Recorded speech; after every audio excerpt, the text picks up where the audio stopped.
Buenas noches a todos, bienvenidos a la sesión número 14 del estudio del libro La vida de Cristo desde el nacimiento hasta la ascensión. Vamos por el capítulo 2, significado de la anunciación. Gracias y adelante, Enrique.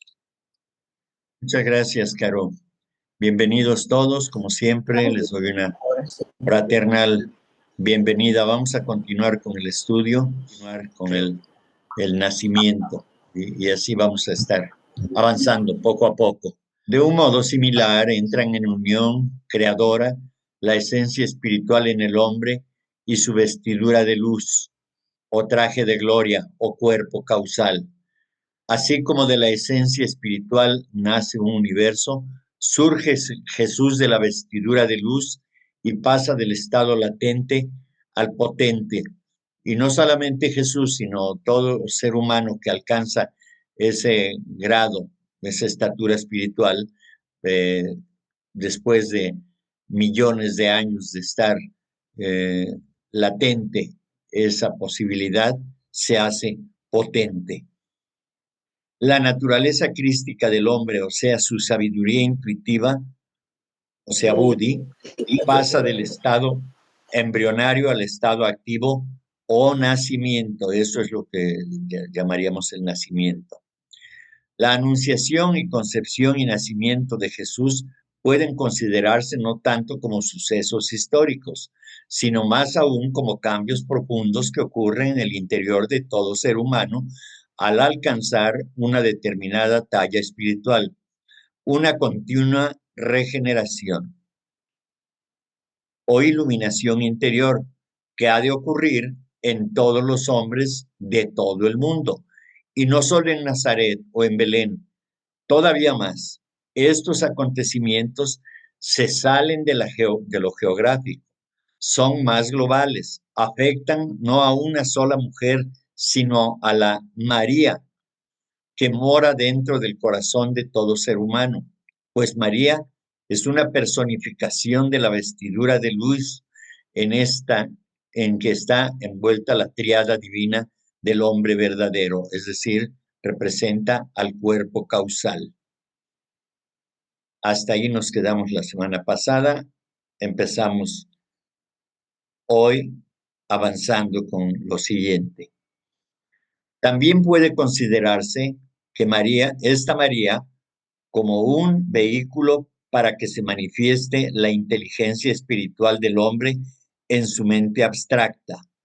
Es el principio maternal interno que va vivificando el Cristo morador en todo hombre.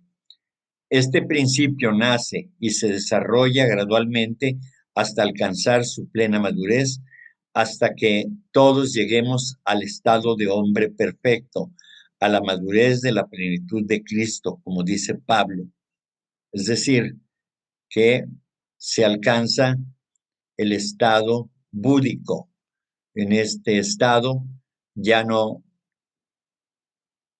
se reconoce la unidad como tal, porque se ve perfectamente y se siente, se vive esa unidad.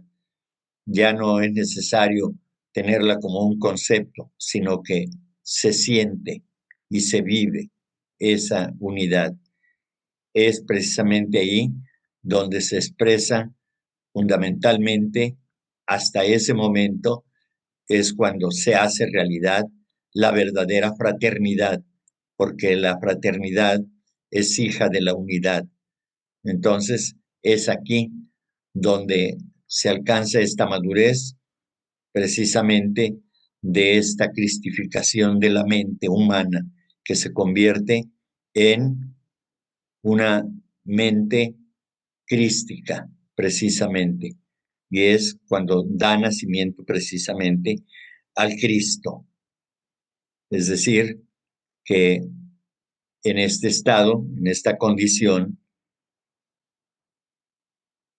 es cuando el amor se manifiesta a plenitud, porque se reconoce que todos somos uno. Continuamos. Cada uno de los personajes de la Anunciación puede considerarse como la personificación de uno de los tres aspectos divinos en todo ser humano. El ángel y sus palabras representan el poder generador de la voluntad divina. La Virgen María representa la capacidad de concebir y producir, y el niño Jesús personifica la sabiduría divina, es decir, la intuición. El ángel de la Anunciación personifica a la mónada o esencia espiritual del hombre. Sus palabras y el poder que llevan representan la manifestación de la fuerza volitiva positiva, el poder fructificador, la palabra que al pronunciarse produce el aparente milagro de una concepción inmaculada. Y es precisamente esta representación, esta personificación de la mónada a través de este ángel que anuncia, es el despertar precisamente de esta esencia espiritual en el hombre. ¿Por qué? Porque se hace consciente del nacimiento a una nueva vida. La personalidad desaparece y entonces se funde con su yo superior, y este a su vez trasciende su plano y entonces se instala en el plano búdico precisamente, y es cuando nace verdaderamente el Cristo en el hombre. Pero para ello se requiere de la voluntad, por supuesto. Esta voluntad divina es la que está presente en todos los actos del ser humano. Cuando nos hacemos conscientes de ese gran poder divino que tenemos, que es la voluntad, es entonces cuando empezamos a darnos cuenta del poder que tenemos dentro de nosotros. Porque recuerden lo que dice el maestro en una de las cartas: la voluntad como la imaginación crean. Entonces nos volvemos creadores a partir del momento en que utilizamos la voluntad, el poder de la voluntad. Claro que también el poder de la voluntad se puede utilizar en forma positiva y en forma negativa, y esto tenemos que tenerlo presente. Entonces debemos elegir entre lo correcto, que diríamos es el camino de la derecha, o lo incorrecto, que es el camino de la izquierda, llamado así por la práctica egoísta de la magia negra. Entonces, este es precisamente el camino que estamos de una manera natural, digamos, buscando todos. Es decir, no estamos forzando. La inmensa mayoría de las personas estamos buscando esa elevación espiritual. No importa que seamos egoístas. Finalmente, todo empieza por una parte, digámoslo así, egoísta del hombre. Pero si su voluntad es ir creciendo, en algún momento de su historia como alma, empezará a cambiar, porque empieza a comprender que es necesario compartir también. Es necesario practicar, aunque sea de manera incipiente, la fraternidad. Y de esa manera es como se va manifestando el amor, se va manifestando el poder de la voluntad positivamente, hasta que sucede esta unión de la personalidad con su yo superior, con su verdadero ser, para manifestarse de una manera espiritual. Por eso dice que se produce el aparente milagro de una concepción inmaculada. Y es inmaculada porque no puede haber una mancha egoísta cuando se alcanza este estado de conciencia. Por eso es una concepción inmaculada. El nacimiento del Cristo está marcado precisamente por esa particularidad de que si está manchado, si hay egoísmo, no se puede dar nacimiento al Cristo, a ese estado de conciencia crística.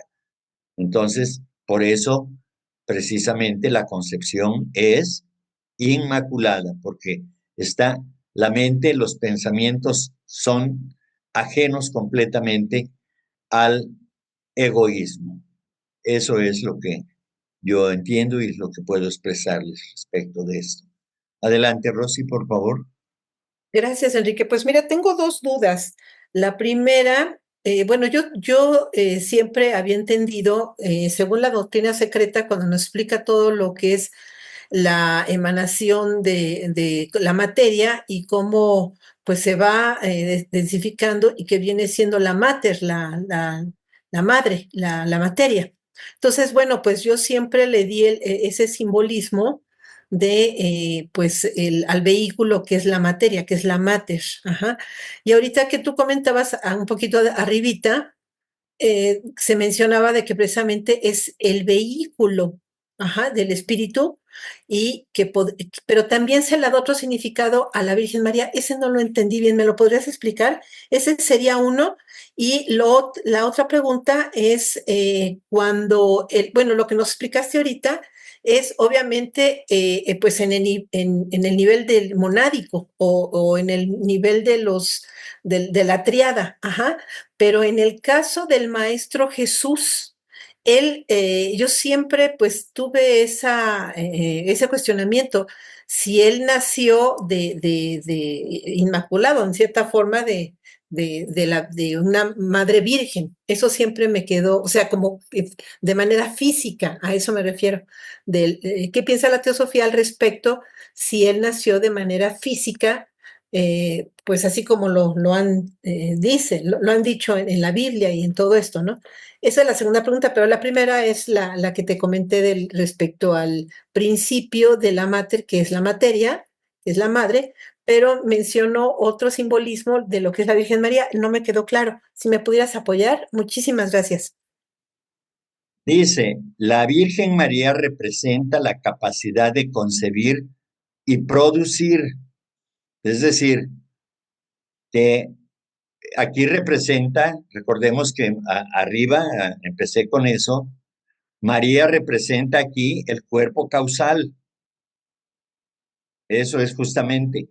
Y entonces, el cuerpo causal es capaz de concebir a esa nueva conciencia a la que llega Jesús, es decir, al estado crístico. Ese es precisamente, esa es la capacidad que representa María en este caso, porque es el cuerpo causal, el cuerpo de luz en este caso, ¿sí?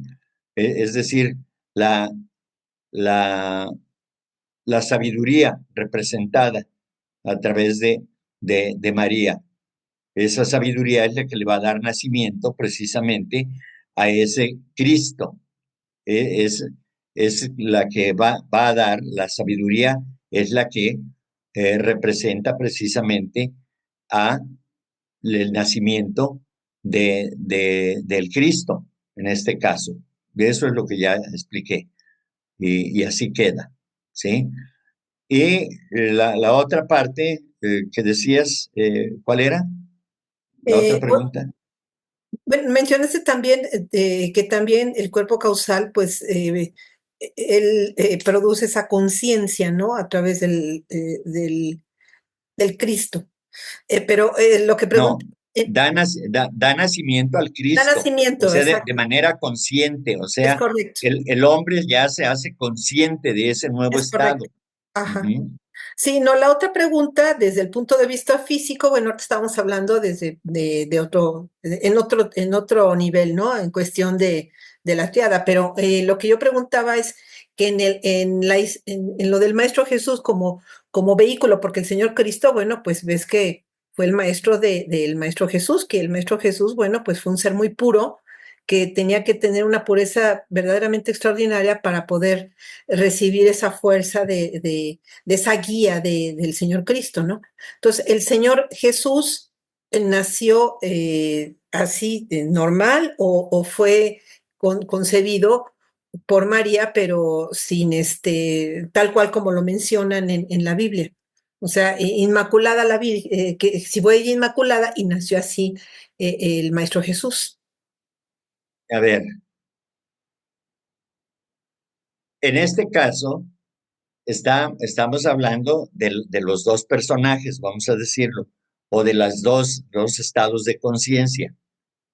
Estamos hablando del Cristo, y el Maestro Jesús alcanza el nivel crístico, ¿sí? Ese estado de conciencia, Así ¿sí? es. Ahora, Jesús, el niño Jesús, sí, se habla en los textos bíblicos de que nació de María, ¿sí? Una mujer, un humano en sexo femenino, ¿sí? Pero, pues, en ese caso, eh, no, no diríamos que nace de producto de que se haya sembrado la semilla, este, para que naciera, para que se concibiera un niño en el vientre de María, ¿no? Eso es otra cosa. Yo no lo concibo de esa manera. Él nació como nacen todos los niños, ¿sí? Eso es todo. Por eso está aquí, por eso se está explicando aquí de manera filosófica lo que representa cada uno de los personajes, Sí, es ¿sí? correcto. ¿Sí? Entonces, el niño Jesús sí nace de una relación este, entre el esposo y la esposa. Eso sí, el niño Jesús, el Jesús histórico, ¿sí? Exacto. Inclusive Sí, Buda igual de Maya. sí, Y, claro. Pero exacto. recordemos que por otro lado, María viene de Maya, ¿sí? Ujú, Sí, que es la Maya, que es la ilusión, que es la exacto, sí, materia también, claro. ¿sí? Así es, entonces, eso, pero en este caso estamos tratando Exacto, exclusivamente la otra parte, la exacto. parte El de- simbolismo, exacto. del simbolismo, ¿sí? Exacto. Gracias. Es que siempre Sí, tuve esa duda sí, y por eso la quería consultar contigo. ok, Gracias. gracias. Adelante, Diana, por favor. Además del bellísimo simbolismo que estamos tratando ahora, también ya no tengo en este momento la fuente original, pero ya se sabe, lo saben los expertos que dan clases en las universidades de los Estados Unidos y todo, que la palabra virgen fue una mala traducción, que en realidad lo que se decía de María era que era pura, santa, en el sentido espiritual, porque ella trabajaba en el templo. No quería decir que era que no conocía hombre. Lo que pasa que fue una mala traducción. Y una Ujú. mujer puede ser santa, pura en el interior y aún ser madre. Es el trabajo creador más hermoso que hay, más puro, más maravilloso. Entonces, hay, esta palabra virgen crea mucha confusión y no está Sí, actualizada. Eso era lo que quería decir. Gracias, Enriquito. sí, muy interesante y muy importante la aclaración, precisamente. Es que el término María tiene varios significados que se explican en la doctrina secreta, ¿sí? Entonces, representa también la materia virgen, también, en todo esto, ¿no? Entonces, pero en este momento, en este caso, estamos viendo esta otra parte y vale eh, mucho la aclaración que nos haces precisamente, que eh, la confusión entre virgen y pura. Entonces, yo creo que es muy importante el dato. Muchas gracias, Diana. Ahora, continuamos. A ver, creo que íbamos en el ángel todavía. A ver, sí. Sí, ya habíamos visto esto. En el sentido cósmico, el universo es el producto de este milagro, y en el sentido humano, el producto es la concepción, nacimiento y desarrollo de la naturaleza crística del hombre. Aquí vemos precisamente el sentido cósmico de la materia virgen, ¿sí? Se da nacimiento al, a un universo, vamos a decir. Ese es lo que yo decía anteriormente. La Virgen María es la materia virgen de la cual se forma un universo. Y en el sentido humano, el producto es la concepción, nacimiento y desarrollo de la naturaleza crística del hombre, que es lo que yo decía, es en lo que está trabajando la humanidad de manera consciente o inconsciente, pero ese es el trabajo que estamos haciendo y estamos avanzando con egoísmo, con dolor, con alegría, con tristeza. De todas formas, la naturaleza espiritual se manifiesta y son experiencias que el hombre vive hasta alcanzar esa conciencia a través del tiempo, del espacio y de las experiencias que va viviendo y que le van sirviendo precisamente para comprender cuál es su papel, cuál es el sentido de la vida, de su vida en este plano, precisamente. Entonces, esto es precisamente en lo que estamos hoy en día. 3 nombres se dan al niño que ha de nacer: Hijo del Altísimo, Hijo de Dios y Jesús.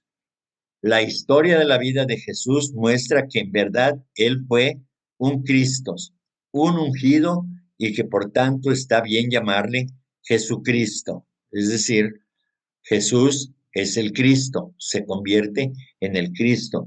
Un hombre, desde luego, no un hombre común, pero un ser humano se convierte, digámoslo así, en un Dios, en un Cristo, en alguien que ha sido ungido porque se ha liberado de la materia.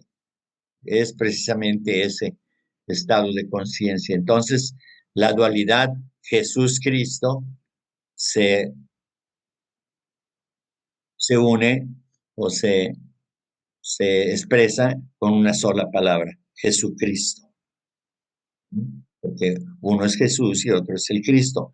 Pero en el momento en que Jesús deja de ser un ser humano, entonces alcanza la estatura espiritual de un Cristo y se vuelve en el ungido, precisamente. Bien. Ahora en Lucas 1:36 dice: Mira, también Isabel, tu pariente, ha concebido un niño en su vejez, y este es ya el 6º mes de aquella que llamaban estéril. Es decir, en el 6º mes hebreo, como habíamos dicho anteriormente, corresponde a los actuales meses de entre febrero y marzo. Aquí está el ángel refiriéndole a María la concepción de Juan el Bautista, sin indicación alguna de una concepción inmaculada, pues el chico, el niño, fue concebido normalmente, aunque su madre, Isabel, era vieja y se la suponía estéril.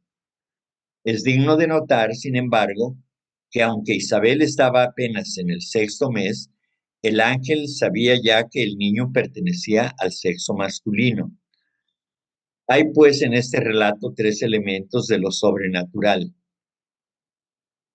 la aparición del ángel a Zacarías en un sueño, es decir, los poderes de percepción supernormal, y el pronóstico del sexo del niño.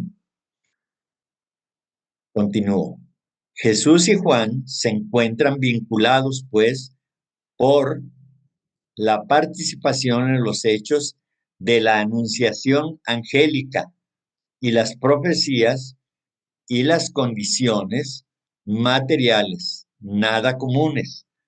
También quedaron íntimamente unidos por la antigua profecía relativa a ambos. Se había profetizado que Juan aparecería primero como precursor y preparador del camino, y que Jesús vendría luego como el Señor que recorrería fielmente ese camino, el camino espiritual, cumpliendo así la profecía y su propio destino. Continúo. En el caso de Juan el Bautista, esto implica que su yo interno había alcanzado aquel grado de desenvolvimiento en el cual se entra al sendero en edad temprana y se sigue en él hasta la muerte, con la consiguiente entrada en una fase evolutiva más avanzada. Recordemos que se dice en los textos teosóficos que si una persona alcanza la primera iniciación, y en este caso, como se dice, en un cuerpo joven, en esa misma vida puede alcanzar la segunda y hasta la tercera iniciación si fuera el caso, que vaya cumpliendo cada uno de los pasos que se tienen que dar en el sendero del ocultismo. Entonces, por eso dice esto aquí. Es el yo superior mismo quien toma la decisión de entrar en su próximo nacimiento al sendero que lo libre completamente de todas las restricciones impuestas por la vida corporal, tales como limitación al pensamiento puramente racional, es decir, el intelecto a su máxima expresión, argumentaciones egotistas, nacidas de la ilusión de separatividad, es decir, que el egotista no es lo mismo que el egoísta. El egotista solamente piensa en sí mismo. El egoísta no le gusta compartir, no quiere compartir. Y por eso el egotista se convierte en alguien que cree en la paradoja de la ilusión, de la separatividad, porque recordemos que aparentemente estamos separados de unos con otros o separados de la fuente de la cual procedemos. Solamente estamos separados desde el punto de vista conceptual porque no entendemos, no comprendemos y menos aceptamos que somos una y la misma cosa con Dios. Indulgencia en deseos que nublan la conciencia cerebral, necesidad de volver a renacer, etcétera. Entonces, todo esto corresponde a los estados de conciencia que va adquiriendo, en este caso, digamos, el discípulo que va avanzando en el sendero del ocultismo. Se va liberando de todas estas limitaciones de los pensamientos, de la capacidad racional, y se va utilizando este pensamiento racional de manera conveniente, tal que se hace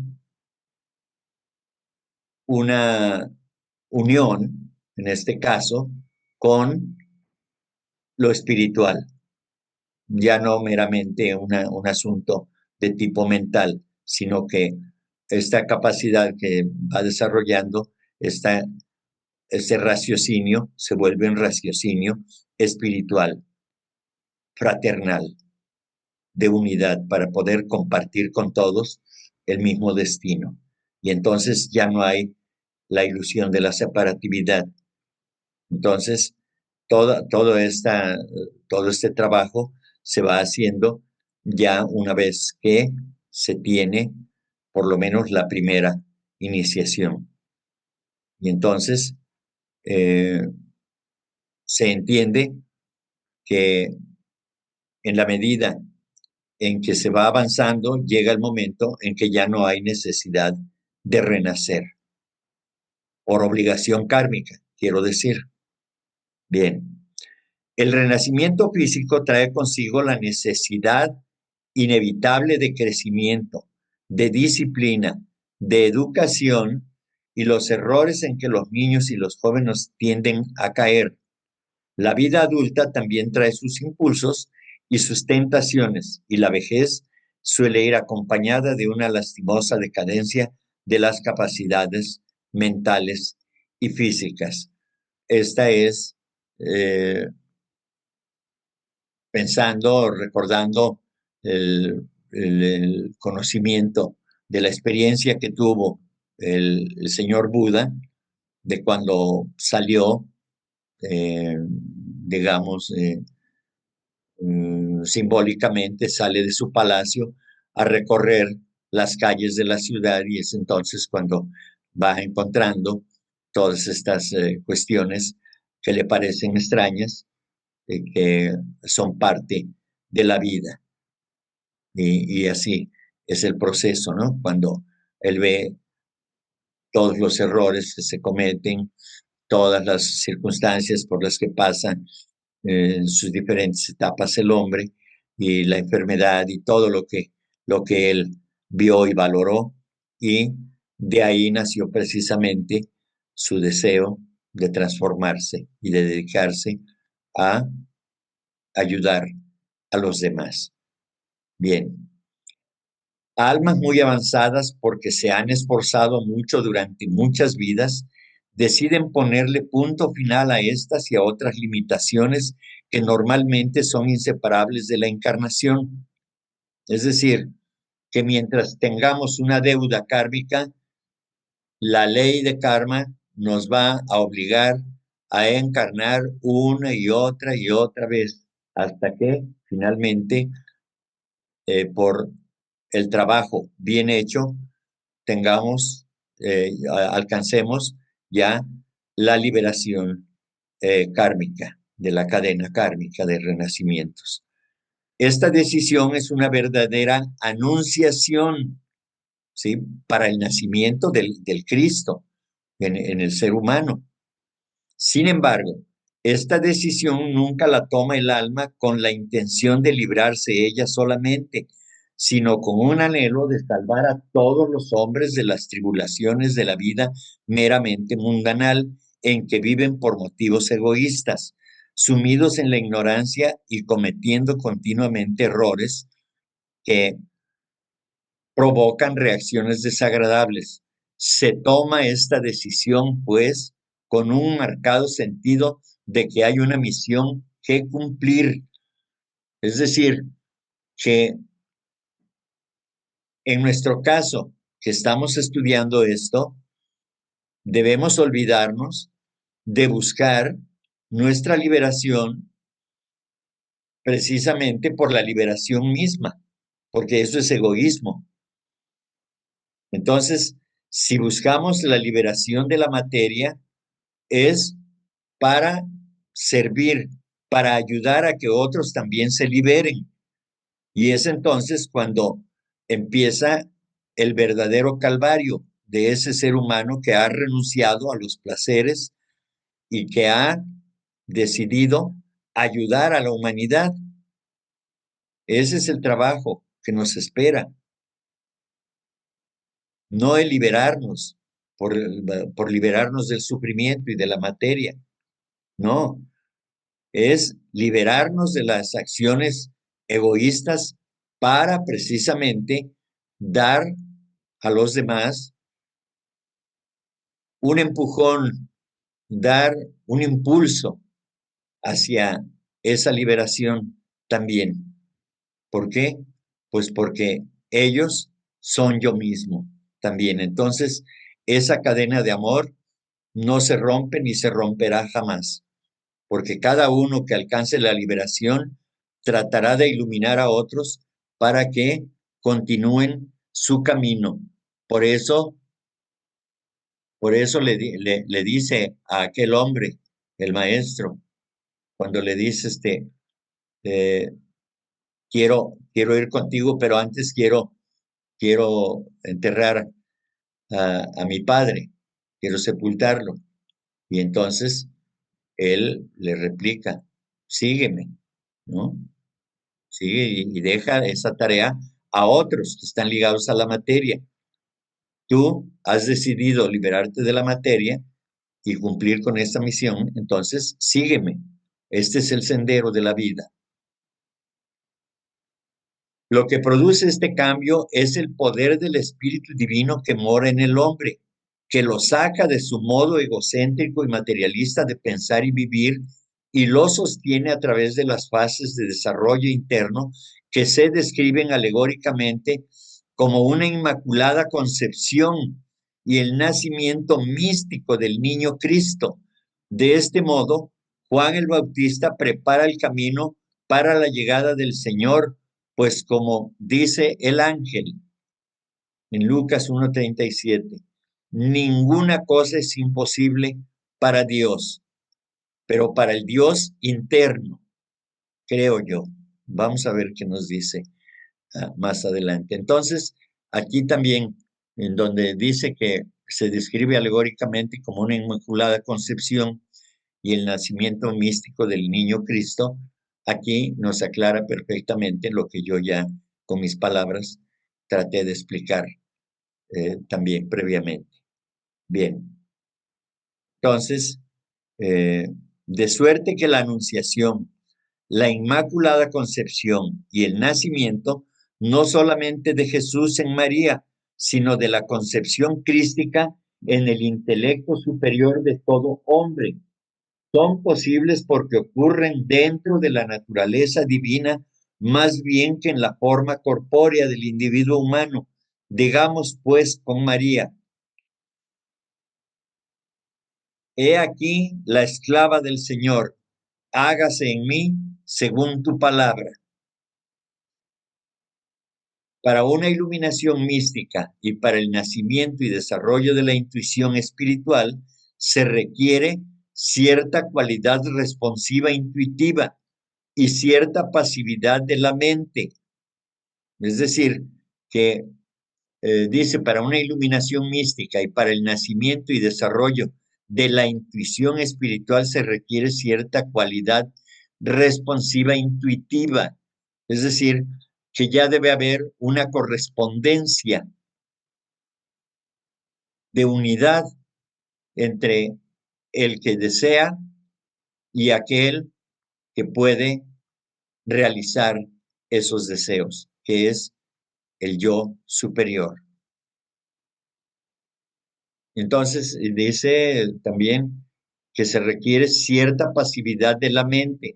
Pues claro, la mente, al reinar ya el espíritu, el alma espiritual se ilumina y es entonces cuando esa alma espiritual, es decir, la razón pura, ya está sobre el poder de la mente. Ya la mente pasa a un segundo plano. Y al igual que en María se cumplen estos requisitos, también en nosotros pueden ocurrir estos tres acontecimientos profundamente interiores. Aquí vemos cómo efectivamente no se refiere al hombre de carne y hueso, sino que los cambios que se suscitan en la conciencia, se suscitan en el ser interno. Esa es el simbolismo de todo este relato que hacen los apóstoles de la vida de Jesús. Es una representación, es una alegoría que bien nos debe aprovechar a nosotros para que podamos comprender que nosotros somos ese Jesús que está luchando. Nosotros somos ese anhelo al que queremos llegar, que se llama Cristo, ese estado de conciencia elevado al que algún día accederemos gracias al trabajo que hagamos un trabajo inegoísta, por supuesto, y a través de las diferentes encarnaciones iremos adquiriendo ese poder, el poder del amor, el poder del altruismo para compartir con los demás todo aquello que poseamos, de lo positivo, por supuesto. Continúo. En aquellos días se levantó María y se fue con prontitud a la región montañosa. Perdón, Caro. A una ciudad de, continúa, de Judá. Entró en casa de Zacarías y saludó a Isabel. El término región montañosa puede simbolizar un estado de conciencia elevado o espiritual, pues el místico, después de haberse elevado por la anunciación, se sume naturalmente en un estado meditativo y busca la compañía de personas similarmente elevadas. Así, María, recientemente impregnada del Espíritu Santo, busca la compañía de Isabel, la que está a punto de convertirse en madre de Juan. También, digamos, de Juan representa aquí otro estado de conciencia, por supuesto. Entonces, Isabel es asimismo la matriz o la generadora de este nuevo estado de conciencia al que accederá Juan. En este caso, posiblemente la primera iniciación, porque como dijimos anteriormente, que él accedió al sendero del ocultismo desde muy joven, en una sola vida, desde luego. Bien.